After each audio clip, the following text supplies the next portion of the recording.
सबसे पहले देश का सबसे बड़ा प्रदेश कहा जाता है कि अगर यह जीत लिया तो मतलब सरकार पक्की है। हम बात कर रहे हैं उत्तर प्रदेश की। इंतजार की घड़ियां खत्म हो गई हैं। उत्तर प्रदेश की जनता हमें फोन करना शुरू करे, देश की जनता फोन करना शुरू करे। अब आपको बताते हैं पीपुल्स इनसाइट पोल स्ट्रैट और टीवी 9 के मेगा ओपिनियन पोल में उत्तर प्रदेश से क्या संदेश आ रहा है। यह देखिए उत्तर प्रदेश का ओपिनियन पोल आपके सामने। कुल सीटें 80, सबको बताए, लेकिन बीजेपी 73, बीजेपी 73, बीजेपी प्लस की हम बात कर रहे हैं। इंडिया अलायंस 7, यह बहुत बड़ा आंकड़ा है। BSP 0, other 0। हम बात कर रहे हैं उत्तर प्रदेश की और आज की सबसे बड़ी और पहली बड़ी खबर आपके सामने। उत्तर प्रदेश में बीजेपी क्लीन स्वीप 73, ये इस वक्त की बड़ी खबर, ये हम आपको दिखा रहे हैं। अभी आपने जो बड़ी तस्वीर देखी जाना गठबंधन के लिहाज से उत्तर प्रदेश में कौन सा, ये टैली देखिए आपके सामने, टैली ऑन माय आपकी स्क्रीन पर लेफ्ट में देखिए। बीजेपी उत्तर प्रदेश में बीजेपी प्लस 73, इंडिया अलायंस 7, ये इस वक्त आपके सामने बड़ी खबर हम आपको दिखा रहे हैं। ये देखिए जरा, ये आज का सबसे बड़ा पहला खुलासा हम आपके सामने करने जा रहे हैं। ये सैंपल साइज 2 लाख का है और ये बहुत बड़ा, ये ओपिनियन पोल है, मैं आपको बता रहा हूं। लेकिन ओपिनियन पोल में इतना बड़ा सैंपल साइज हम आपके सामने लेकर आए हैं, जिसमें बीजेपी का उत्तर प्रदेश की अगर बात की जाए तो 73, ये इस वक्त की बड़ी खबर।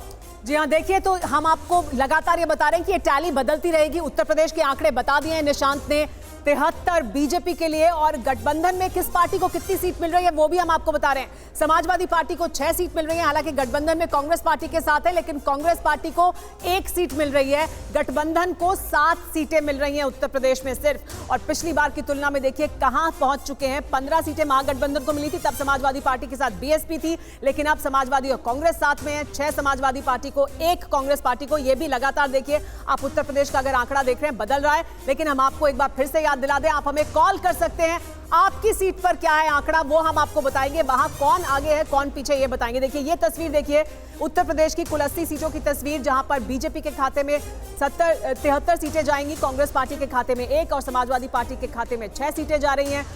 आरएलडी को 2 सीटें मिल रही हैं। ये अलग अलग हम आंकड़ा दिखा रहे हैं बांटकर, और इसके अलावा एडीएलएस को 1 सीट मिल रही है, यानी जो एनडीए गठबंधन है उसको 73 है, लेकिन इसमें आरएलडी को 2 है और एडीएलएस को 1 सीट मिल रही है। बीजेपी की खुद की 70 सीटें हैं।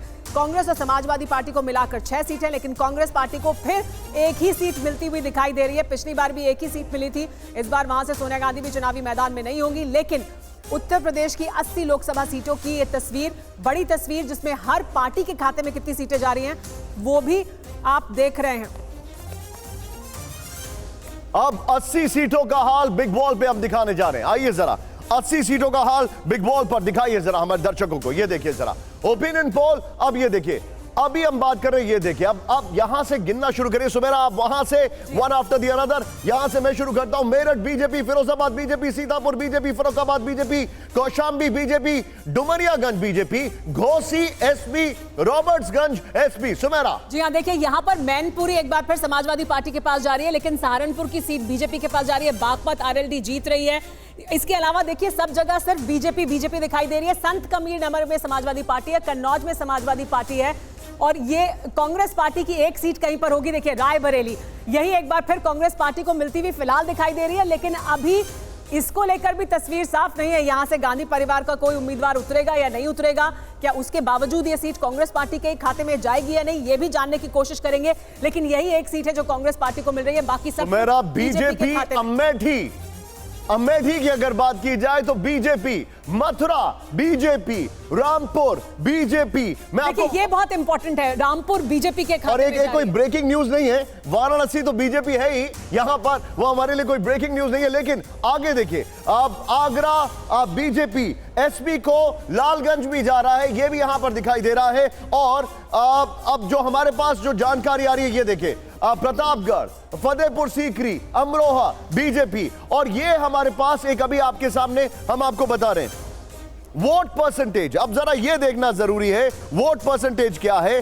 अब और बीजेपी को यह बड़ा मेजर गेन हो रहा है। अगर वोट परसेंटेज की बात की जाए, अगर ओपिनियन पोल की अगर बात की जाए, सीधा ये जरा ये देखिए, अब 52%, जो कि पिछली बार 50% था, अगर मैं गलत नहीं हूं शिव, एम आई राइट? अगर पिछली बार 50% से 52% और सीट चेंज काफी ज्यादा हुआ है यहां पर अगर बात की जाए। ये देखिए, अब आपके सामने 52.8% बीजेपी, कांग्रेस 27.23%, बीएसपी 8.5%। ये basically Congress SP India alliance की हम बात कर रहे हैं, खाली कांग्रेस नहीं है। सुमेरा जी, और अन्य के खाते में 1% और पता नहीं 10.4%। ये वो वोटर हैं जिन्होंने अभी पता नहीं कहा है, लेकिन हो सकता है चुनाव के समय ये अपना इरादा बदलें और ये तस्वीर भी बदल सकते हैं। हमारे साथ केसी त्यागी जी जुड़ गए हैं। केसी त्यागी जी, उत्तर प्रदेश में पहले ही एक बड़े बहुमत के साथ बीजेपी को सीटें मिली थी और अब ये कहा जा रहा था लगातार कि इससे आगे कहां जाएगी बीजेपी, यानी पहले ही मैक्सिमम पर मौजूद है, लेकिन अब वो मैक्सिमम से भी और आगे बढ़ रही है और जो गठबंधन है समाजवादी पार्टी और कांग्रेस का, वो और घट रहा है। देखिए, पिछली बार और इस बार के गठबंधन में भी नतीजों में भी काफ़ी फर्क आएगा। मैं पश्चिमी यूपी का रहने वाला हूं, गाजियाबाद से मैं लोकसभा का मैं जीता हुआ उम्मीदवार भी हूं, विजयी उम्मीदवार भी हूं, और वहां की राजनीति का मैं पिछले 50 वर्षों से अध्ययन करता हूं। तो सपा, बसपा और जयंत चौधरी के नेतृत्व वाला लोकदल, ये परफेक्ट अलायंस बनता है। इसी में सहारनपुर जीतते हैं, इसी में अमरोहा जीतते हैं, इसी में मुरादाबाद जीतते हैं, इसी में बिजनौर जीतते हैं, इसी में संभल जीतते हैं। ये सीटें तो यही आसपास की हैं। और इसी में रामपुर में उस समय आजम खान जीते, 6 सीटें हैं। आज मुझको लगता नहीं है, जब लोकदल का भी अलायंस हो गया है और लोकदल के जो उम्मीदवार हैं, मैं कहना चाहता हूँ बहुत जिम्मेदारी, मैं चौधरी चरण सिंह ने मुझको कभी टिकट दिया था, इस बार ऐसे ही अच्छे कार्यकर्ता को जयंत चौधरी ने टिकट दिए हैं। बीजेपी 1-2 सीटों पे बदलना चाहती है। बसपा इस बार गैर हाजिर है, वो वोट कटवा की स्थिति में भी जाने की स्थिति में नहीं है। लिहाजा पश्चिम की 1 या 2 सीट छोड़ दीजिए। जैसे संभल में शफीकुर रहमान बर्क साहब का 94 साल की उम्र में इंतकाल हुआ है, हो सकता है उनके ग्रांड सन को सपा टिकट दे और कोई सिंपैथी वेव चल जाए। बाकी सारी की सारी सीटें, जिसमें 6 सिटिंग सीट भी हैं, सब की सब एनडीए यानी कि बीजेपी प्लस के खाते में जाती हुई मुझको दिखाई दे रही है।